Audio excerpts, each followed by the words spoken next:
ಈ ನೆರಳು ಬೆಳಕಿನ ಸಂಮೋಹನ ಕ್ರಿಯೆಯ ಮಾದರಿಯಿಂದಾಗಿ ನಮ್ಮ ವಿಜುವಲ್ ಆರ್ಟ್ನ ಬುನಾದಿ ಇಂದಿಗೂ ಗಟ್ಟಿಯಾಗಿರೋದು ಮತ್ತು ಪ್ರಚಲಿತದಲ್ಲಿರೋದು.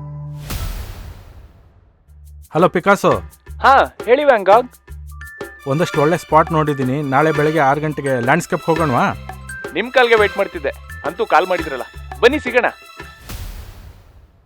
ಅದೇ ಸರ್, ಮೊನ್ನೆ ಕಾನ್ಫರೆನ್ಸಲ್ಲಿ ನೀವು ಬೆಳಕಿನ ಬಗ್ಗೆ ಮಾಡಿದ ಸ್ಪೀಚ್ ತುಂಬ ಕುತೂಹಲ ಅನಿಸ್ತು. ಅದಕ್ಕೆ ಅದ್ರ ಬಗ್ಗೆ ತಿಳ್ಕೋಬೇಕು ಅಂತ, ಹಾಗೆ ನಿಮ್ಮ ಬಗ್ಗೆ ಮತ್ತು ನಿಮ್ಮ ಥಿಯರಿ ಬಗ್ಗೆ ತಿಳ್ಕೋಬೇಕು ಅಂತ ಸರ್.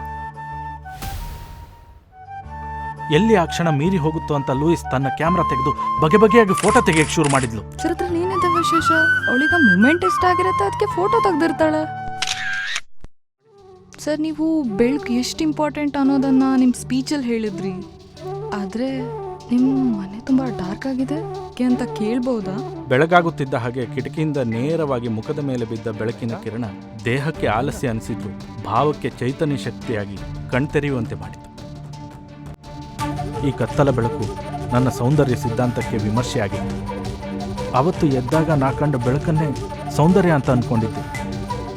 ನಮಗೆ ಬೆಳಕಿದ್ರೆ ಮಾತ್ರ ಸೌಂದರ್ಯದ ಅನುಭವ.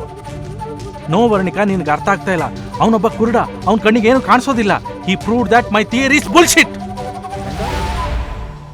ಹುಡುಕುವ ಭ್ರಮೆಗಳು ಮರೆತಿವೆ ತನ್ನನೆ, ಸಂದಿಗ್ಧ ಸಮ್ಮೇಳನ ತನುವಿನೊಳಗೆ.